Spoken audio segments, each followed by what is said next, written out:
And I did want to show you one more thing. You can go home right here with this button. There is your built-in navigation, but if you want to pair your smartphone, I'm going to show you how to do that real fast. It's going to tell me that there is no phone paired right now, so we are going to pair our phone. So we're going to do that, and this is so easy to do. Here's what we need to do to pair our smartphone. So I'm going to go to Bluetooth, and it gives you the instructions on the screen. Very easy to deal with.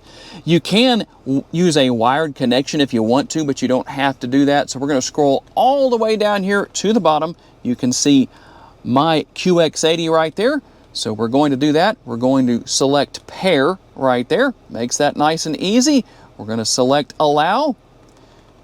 And we'll just follow the prompts as they come up. I do want to use CarPlay. And let me do this. I have to put the phone down for just a second. And we'll just let everything run its course. And there we go. We're now officially paired. There's one more advantage to that.